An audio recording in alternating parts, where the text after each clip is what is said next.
Kochi MG റോഡിലെ ചരിഞ്ഞ കെട്ടിടം നാളെ മുതൽ പൊളിച്ചു നീക്കാനുള്ള നടപടി ആരംഭിക്കുമെന്ന് കരാർ കമ്പനി.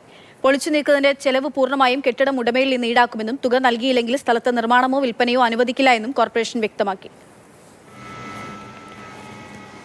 ഏതാണ്ട് ഒരു ആഴ്ച നീണ്ടു നിൽക്കുന്ന ഒരു പ്രവർത്തനത്തിൻ്റെ ഭാഗമായിട്ട് പണി പൂർത്തീകരിക്കാൻ പറ്റുള്ളൂ. കാരണം പരിപൂർണമായിട്ടും ആ ബിൽഡിംഗ് പൊളിച്ചു നീക്കി അതൊരു ഗ്രൗണ്ട് ലെവലിലേക്ക് മാറ്റണം. അപ്പോൾ ആ രീതിയിൽ ചെയ്യുമ്പോൾ അത് നിർമ്മാണ പ്രവർത്തനം ആരംഭിക്കുമ്പോൾ ആളപായം ഇല്ലാണ്ടിരിക്കാനും നിലവിലുള്ള മെട്രോ തൊട്ടടുത്തുള്ള ബിൽഡിങ്ങിന് നാശനഷ്ടങ്ങൾ ഇല്ലാണ്ടിരിക്കാനും ഒരു പദ്ധതി ആവിഷ്കരിച്ച് അതെങ്ങനെ ചെയ്യുമെന്നുള്ള വളരെ വ്യക്തമായ ഒരു പ്ലാൻ ഞങ്ങളിവിടെ രൂപീകരിച്ചിട്ടുണ്ട്. വിഷ്ണു പ്രകാശ് വിവരങ്ങളുമായി ചേരുകയാണ്. വിഷ്ണു, പറയൂ. ഈ കഴിഞ്ഞ ദിവസമാണ് ചൊവ്വാഴ്ചയാണ് ഈ MG റോഡിലുള്ള ഒരു കെട്ടിടം അത് ജാക്കി വെച്ച് കെട്ടിടം ഭൂനിരപ്പിൽ നിന്നും ഉയർത്തുന്നതിനിടയിൽ സമീപത്തുള്ള മറ്റൊരു കെട്ടിടത്തിലേക്ക് ചെരിഞ്ഞ നിലയിൽ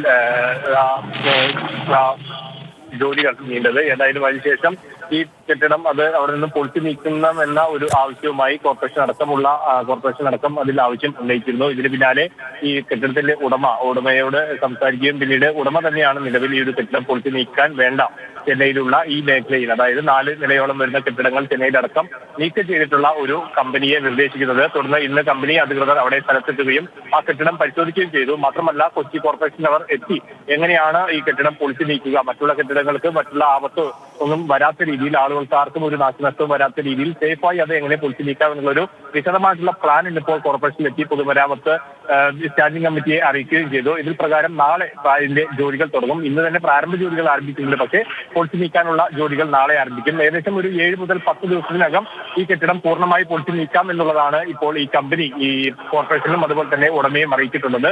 കൂടാതെ ഈ കെട്ടിടം മറിഞ്ഞത് മൂലം സമീപത്തുള്ള കെട്ടിടത്തിൽ ഉണ്ടായ നാശനഷ്ടം അത് പൂർണ്ണമായും ഈ കെട്ടിട ഉടമയിൽ നിന്ന് ഈടാക്കുമെന്നുള്ളതാണ് കോർപ്പറേഷൻ അറിയിക്കുന്നത്. ഏതായാലും ഇതിന്റെ പരിപൂർണമായിട്ടുള്ള ചെലവ് എടുക്കുക ഈ ഈ കെട്ടിട ഉടമ തന്നെയാണ്.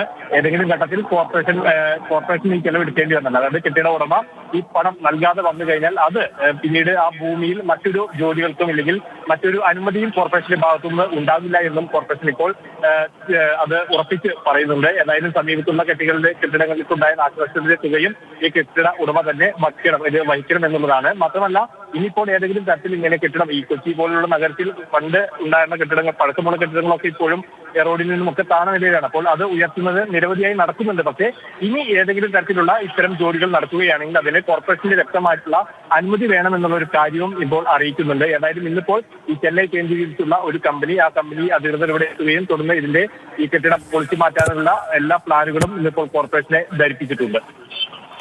ശരി, വിഷ്ണു പ്രകാശ് വിവരങ്ങൾ നൽകിയത്.